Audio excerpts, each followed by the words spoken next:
Coming up, what should you think about if you're thinking about quitting your job in 2024? And then Gen Zers, God, I love them because I'm raising 3 of them, but they have some different ideas about money and revenue in the middle class. We'll talk about it next. Let's go.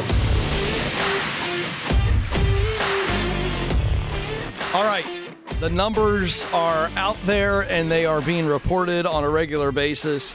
46% of the American workforce is actively considering changing their job in 2024. This is the new reality we live in coming out of what was a historic season called the Great Resignation coming out of the pandemic. We saw this in 2021 and 2022. 4+ million people per month were changing jobs. And as we see more and more of Gen Z coming into the workforce, they are following in the footsteps of the millennials, the generation prior to them, which happens to be the largest demographic in the workforce. And they are a collective, 2 generations that basically are saying, I'm going to move a lot.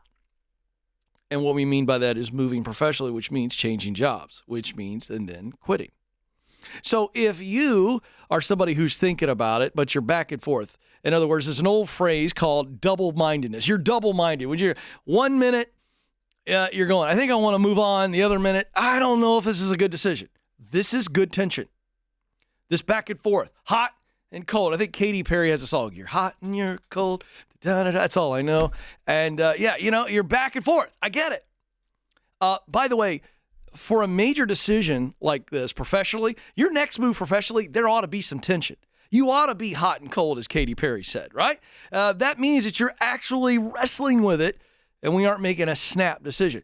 Keep in mind, coming out of the Great Resignation that I just mentioned, we saw some data rather that said there was the great regret. People who said, I wish I had not left. So if you're in that situation where you're back and forth, what do? I want to give you a construct by which you can always make the right decision on moving up, as I want you moving up, not just moving out. We want to make sure that a move out, in other words, I'm moving on from my current role. I want to make sure that we're moving up. And by the way, as we think through this and walk through this, keep in mind that sometimes it's worth staying where you are and moving up where you are. Don't make the mistake of assuming that in order to move up, I must move out. All right, let's talk about this back and forth, the hot and cold. Deep down, this is about you not trusting yourself to make the right decision. And the indecision, the lack of trust in your own judgment is wearing you down. It's exhausting. So I want to show you how to take yourself out of the limbo, to kind of have an out-of-body experience. And I'm going to do it with 3 steps. All right. Step 1, we want to evaluate the facts. Now, you only need to be clear about 3 things. First, do you have room to grow in the job that you're in? And be realistic. And then when you think you've been realistic, get someone else's opinion in the building. This isn't, you don't have to let them know you're thinking about leaving. Just go like, do you think I have an opportunity to grow here? Talk to your leader about it. Talk to your coworkers. What do you think it looks like to grow here? You think it's possible? I want to make sure that I get some feedback and some objectivity into this question. Do I have room to grow where I am? If not, it is time to go.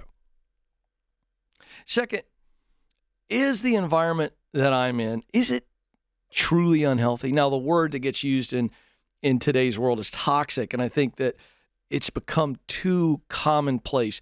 In other words, we use the toxic label too freely and as a result, inaccurately. If an environment is toxic, guess what? You don't have to ask somebody, you know. A troublesome coworker, a difficult leader, that doesn't mean that you're in a toxic environment. Toxic is truly a poisonous, dangerous environment for a variety of reasons. A toxic stew, right? Anytime a chemical's toxic, there's multiple things going into that. It should be pretty obvious. If it's not, it's not toxic. And then finally, do you have a better opportunity a better ladder, if you want to use that metaphor, somewhere else? If yes, then you can say, all right, it is in fact time for me to move on. Step 2, now we got to make a decision. There's a difference between knowing and doing. In fact, most people in life, in any area of their life, let's look at the professional side, of course, the personal, the physical, the spiritual. If there is a lack of growth, if someone feels stuck in any of those areas, I can tell you that the problem is there is a gap between knowing what they should do and doing what they should do. It's always the case. Knowing and doing, two very different things. So now that we know in step 1, step 2 is I have to actually decide. There's great power, tremendous power to move you forward in simply deciding, all right, we're going to take this action. Even if the decision is to reevaluate the facts in 90 days. All right, I'll tell you what, I'm going to look, I'm going to listen, and that's part of moving forward. Commit to a decision so that we stop the internal debate. Step 3, now we got to take action. Do what you said you do. We've looked, we've listened, we've thought, we've prayed, we've gotten feedback, whatever. And now it's time to do what you said you do. Dismiss the doubt. Don't look back. By the way, doubt only shows up for people who are looking or moving forward. So if you've got doubt, it doesn't mean you're making a bad decision. It means you're moving forward, and it is the unknown, and the unknown creates doubt. We've turned doubt into this, whoa, and it should be, okay, I got some doubt because I'm about to move into some level of unknown. So as you begin to step forward here, this helps you build trust in yourself. Remember I said earlier on, how do we develop trust in ourselves? Because listen, doubt is a function of I don't trust my own judgment.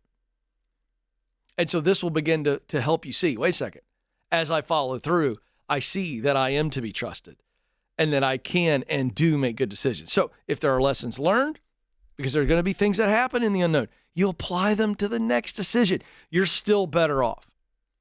So the idea of being stuck, I love talking about being stuck because stuck is a choice. Let me say it again. Being stuck means that you've stayed in a stuck position. Many times we'll say, I feel stuck, and that's really what's going on. So if you're stuck, can I just tell you, you've chosen to stay stuck. Stuck should be temporary. As we're talking about professional growth and personal growth, and that's what we're talking about. Let me explain. If I am feeling stuck or I am saying to someone, I'm stuck, then you have in fact decided to stay stuck. Let me explain in an illustration of that we all know, mud, quicksand. Just think of something like that or maybe you're stuck in a tight crevice you got yourself in and maybe a tool has gotten stuck. Okay, when that happens, we immediately go, oh, progress has stopped. Whatever we were doing, remember, in order to be stuck, there had to be progress ahead of time. So at some point, we're moving forward, growing, doing, and we get stuck. And many times it's circumstances outside of our control. Get that, all right? And in that moment, progress stops. Thus, we're stuck. But in any other situation, if you get a tool stuck, if you get stuck, your arm gets stuck, if your kid's ever gotten their arm stuck and they start to panic, as a parent, you know this is temporary. And what do we have to do? We have to look at the situation. How did the tool get stuck? Where's the tool stuck? Right? Where's the arm stuck? My car is stuck. Oh, which tire is it? Oh, it's here, right? So what do? We examine the situation. And then what do? We solution for getting that tool, the hand, our bodies, the car, unstuck. But see, many of us in our professional and our personal development and growth, when we get stuck, we receive it and instead of examining it and going, how do I get out of there? And let's treat this with some urgency. We just stay. And here's why. We stay because it is really uncomfortable to get unstuck professionally. It involves us moving forward or moving back or moving sideways. And that's what freaks us out. Now you have a decision process. Do it.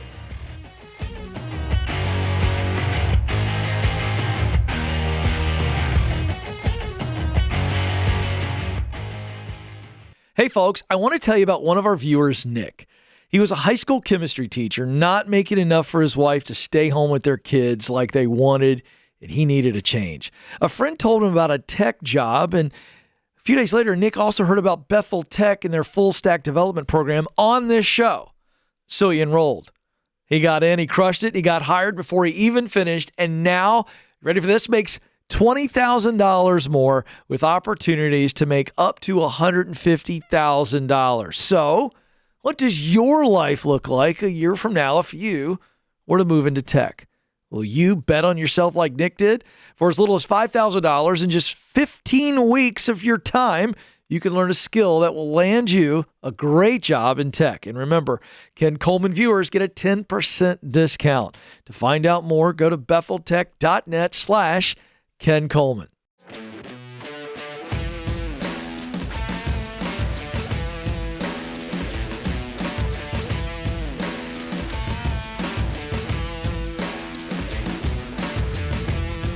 All right, welcome back to the Ken Coleman Show. Hey, if the show is helping you, equipping you, encouraging you, entertaining you, would you help us spread the word? You can do that by liking the videos on YouTube, subscribing to our YouTube channel, and sharing. Then if you're listening via podcast, give us a follow, a 5-star review, and share. I would be grateful for that. Okay, I want to get to a couple of stories here that I think are very, very relevant. Here's the one headline. This requires special paper crinkling today because it's troublesome. The headline: some Gen Zers can't believe a $74,000 salary is considered middle class. What is this about?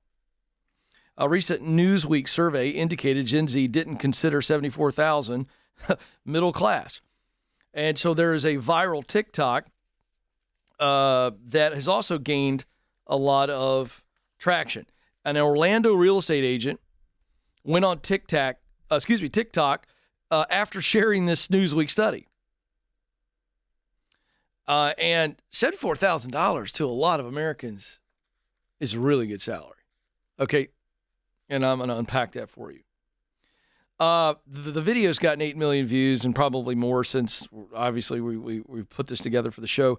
And 41%, this is the Newsweek survey that he cites in the TikTok, only 41% of Gen Z respondents considered $74,000 to be middle class. Millennial participants of the study, 50% of them said that $74,000, sure, that's middle class. And then 61% of Gen Xers, that's my generation, and 73% of baby boomers agreed that $74,000 is middle class. So if you look at the people that have been working the longest, that's Gen X and the boomers, they go, yeah, $74,000 is a middle class salary. So let's look at what we know from the actual data, Pew Research and the Bureau of Labor Statistics. $74,000 falls squarely in the middle between $38,000 and $114,000, which is the range that the Pew Research Center defines as the middle class. So America's middle class defined right now as the range of, on the low end, $38,000, on the high end, $114,000. So if you look at that, $74,000 is there. It's right there, square in the middle of the middle class. So the discrepancy, so this is interesting. $74,000 is higher than the average Gen Z salary. So Gen Z's going, well, I don't think it's middle class. In the third quarter of last year, the Bureau of Labor Statistics found that the median salary, so that means it's right in the middle, it's not the average, it's right in the middle, of 25 to 34-year-olds was $52,000. So in this video, he goes in and he breaks down a theoretical monthly expense for a financially responsible Gen Zer, and this is what he came up with. A take-home pay of $4,300 after taxes. Then you got health insurance, 401k investments, and then he put an estimate of $1,400 on rent, a shared apartment in a mid-sized city, groceries $600, and other expenditures such as student loan payments. And this is where it gets interesting. Car payments, phone bills, leisure money. At the end of the month, the average Gen Zer would be left with about $650. A meager sum that would make home ownership a distant dream, he said. And so this guy is saying, and this is the deal, and it's not clear in this article, Alex, but correct me if I'm wrong. What's absurd about this is that Gen Zers think that $74,000 is essentially lower class. They don't think $74,000, and they're clueless. But that's what's absurd. First of all, they don't know what they're talking about because they don't look at, did any of them go, when surveyed, did any of them say, well, what is the range of current middle class, and answer the question that way? No, they didn't. They just answered a survey. No, I think $74,000 is lower class. It's mind-boggling. So let's look at this guy and his numbers, okay? Because he's saying to have $650 left over every month is a meager sum. Okay, let me do the math on that. Let's take his example, and let's say that a Gen Zer can save $650 a month in this budget. By the way, this budget, and I'm going to come back to this, includes a student loan payment and a car payment, okay? And then we don't know what the leisure money was, but we can do the math. $4,300 minus $1,000, $3,300, another $400, so $2,900. And he had $600 for grocery. It takes it down to $2,300. And then he's playing it out. So the leisure money. So we've got an unidentified category of leisure money. But let's just take the $650 a month that these Gen Zers would have. Now, last I checked, Alex, 6 times 12 is 72. So if we take the $650, so we take the 600 times 12 months, that's $7,200 for you mathematicians. And then there's the 5 times 12. That's the $50 over 12 months. That's another $600. So by my estimation, by this TikTok that went wild, an average Gen Zer could save $7,800 a year. Is my math right, guys? Thank you very much. That's pretty good. And they're sniveling at that. That's meager. How many Americans, Alex, would like to save $7,200? Excuse me. Sorry. I got my math. $7,800 a year. A lot. Now, let's go back into this TikTok budget because this is absurdity. By the way, I have a phrase for this that I'm going to unpack in just a second. So if I've angered some of you Gen Zers, wait for it. I'm about to anger you a little bit more. But somebody needs to be your dad. I'm going to be your online dad today. You're pissed at your dad all the time, so I don't mind if you're pissed at me. Here we go. Let's go into the little TikTok budget. Student loan payments. What if kids worked their way through college? What if kids didn't go to all the name brand colleges and get duped by the message that a college degree is the next natural step towards success? That'd free up some money, wouldn't it? The answer is yes. Real quick, Alex, I'm putting you on the spot. You don't have to tell me. You can tell me in my ear. Curious what the average, is there some data on the average student loan payment right now? I'd be curious because I want to plug that in. But let's say that the average student loan payment monthly would $500 sound too much? Between $280 and $585, according to this. All right, let's split the difference, shall we? Let's go $400. So we found $400 that you didn't have to pay in student loan. Now let's talk car payment. I know for a fact, Alex, that the average car payment in America right now is over $700. So let's just call it $700. All right. So let's take the $400 student loan payment, the $700 car payment. That's $1,100 a month that I just found in this in this TikTok video. That's $1,100. If I round it down to $1,000, guess what? That's $12,000 a year on top of the $7,800. I'm going to round it up to $20,000. $20,000 a year on this salary in this TikTok video that went viral. And everybody's going, oh, I don't have enough money. I don't make enough money. I can't survive. $20,000 a year times 3 years is $60,000. A $300,000 house at 20% down payment is how much? $60,000. You could buy a house in 3 years. Am I right? The answer is I'm unequivocally right. And I got a sweater on. I'm not a boomer. I'm a Gen Xer. This is the kind of crap that's happening on TikTok that is creating this for the younger generation. Unrealistic expectations. And let me tell you what unrealistic expectations lead to. Unmet expectations. And unmet expectations leads to discouragement and depression and people not going for it. I just showed you with the same TikTok video, and I won't go viral for this probably unless we put this next to this guy's TikTok video and go, he's full of crap. And this is a vision of despondency instead of a vision of reality. Based on this take-home pay, with no student loan debt and no car payment, you can save up for a house in 3 years. Stick that in your pipe and smoke it. I'm tired of hearing all the griping. There is a way. The American dream is alive and well. You just got to work for it.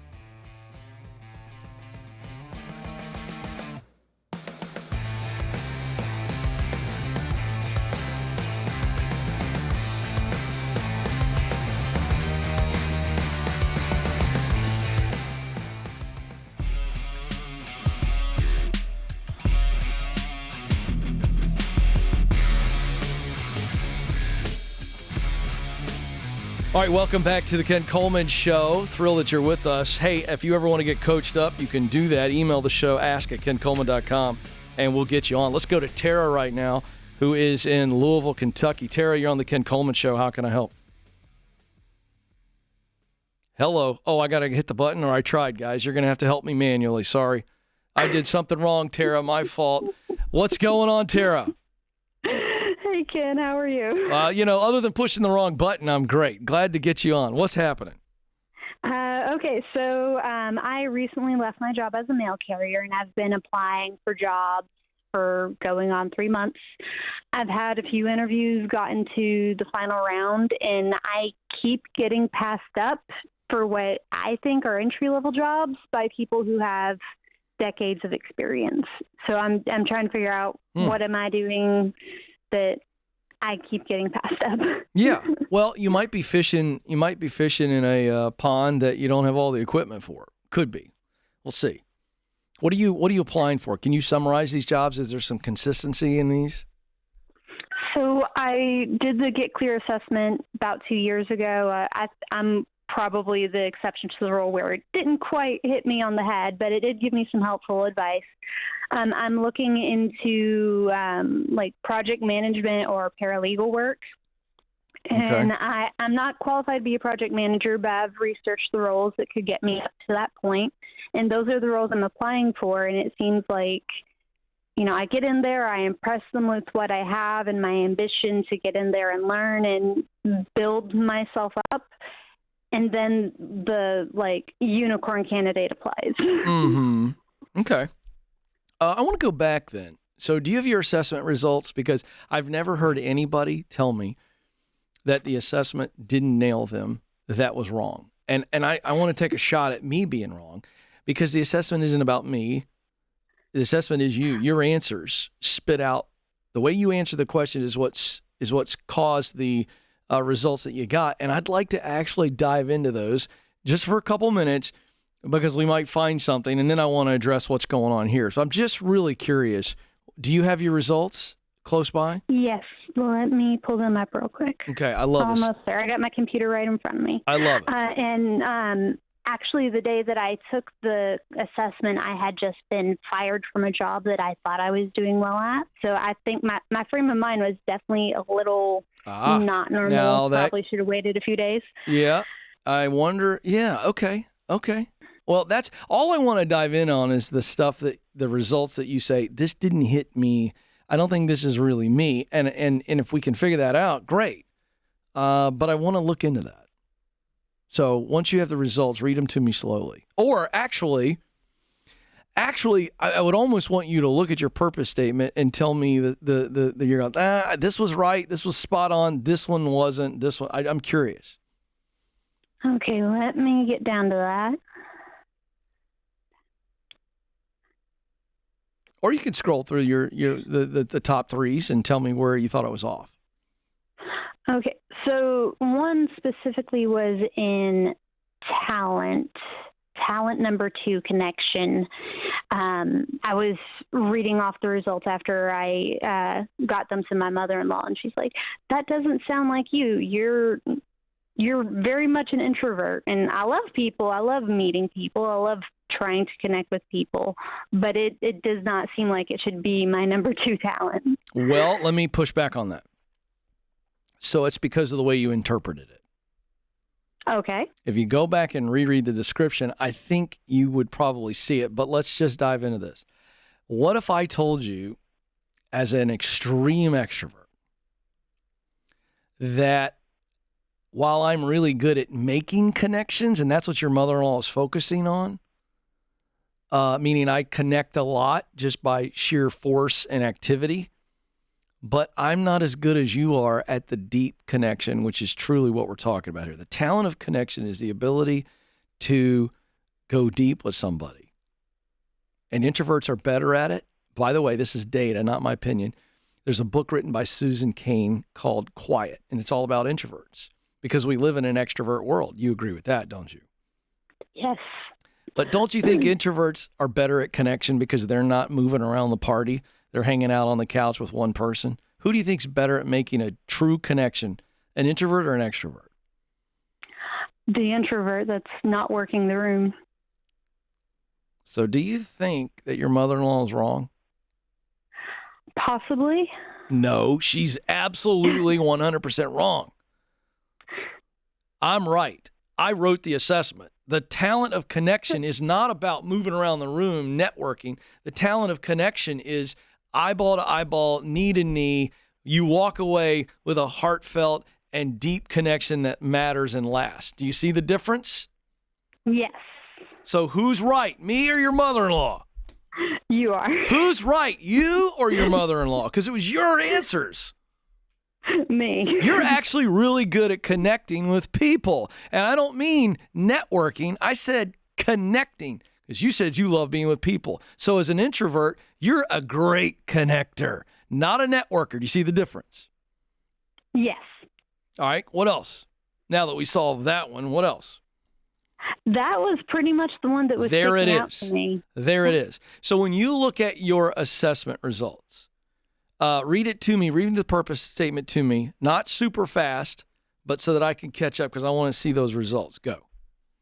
Okay, I was created to use my talents of compassion, connection, and discernment to perform my passions of making, teaching, advising, to accomplish my mission of service by producing assistance and protection. All right. Do you agree with that when you read it? Does that sound good to your soul? Yes. Can I tell you something? I hear that purpose statement, and as the guy who developed all of this, that screams two things to me. Tara is good with people, and Tara loves working with people. Yes. But Tara's been applying for process jobs. It's 4 types of work: people work, process work, idea work, and object work. Objects is working with things, your hands, fixing, building, that kind of stuff. Idea work is the space I'm in, content plus people. So I'm in the people idea space. I think your results scream people. Really good with people, really enjoy people. You're applying for process work.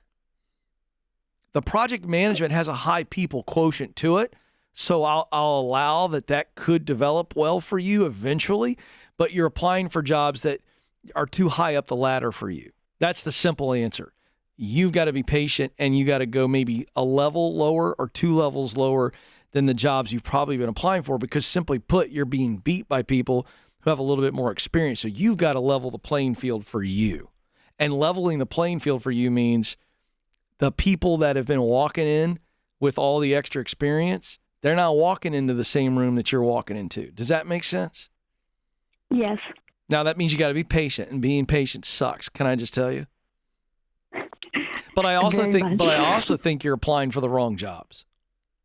The compassion, the connection, and I believe the third talent was discernment. Yes. My goodness. That's what you are good at, loving on people and caring for people. That's compassion. You're really, really good at getting in somebody's shoes and seeing where they are and making a personal connection, and then you can read them really well. That's discernment. Now, the top three passions were making, right? What were the other two? Teaching and advising. Yeah. See, the making really is interesting to me. That, to me, is a form of creation in that you are essentially maybe building opportunities or solutions for people. Does that sound about right when you see making? Yes. It's not with your hands, is it? It's not that. I think my alone time is very much with my hands, but in work, I don't like making things with my hands. All right, so that's interesting. So what happened is we've got maybe a non-professional talent there, and we use that in other ways. Maybe a side hustle. Maybe it's just basic hobby and therapy. So that still rings true. But then at the very end is the missional result, and that's what I always focus on, and that is screaming, serving people. So the teaching piece, that does not mean you are supposed to be an elementary, middle school, or high school, or professor on the college level. Teaching just simply means instruction. You understand? Okay. Mm-hmm. So here's the three questions that you're not going to have to answer on the air. I'm going to let you go. But this is your assignment. You got to answer these three questions. Knowing with your purpose statement right in front of you and a piece of paper separately, and you're constantly looking back and forth, I want you to answer these three questions. Who are the people I most want to help? What is the problem or desire that they have? And then what are the solutions to that problem or desire that excite me? And you start looking at the world of work, and those things are going to start to appear. And then you come right back to your job description, which is now your purpose statement. And you're applying for jobs that either get you to that purpose statement or put you squarely in that purpose statement. When you do that, Tara, you're going to start finding the right opportunities that lead you to the right destinations. Thank you for the call. You got this. Hang in there. Thanks for listening to the Ken Coleman Show. For more, you can find the show on demand wherever you listen to podcasts and watch the show on YouTube. You can also find Ken across all social media by following @Ken Coleman.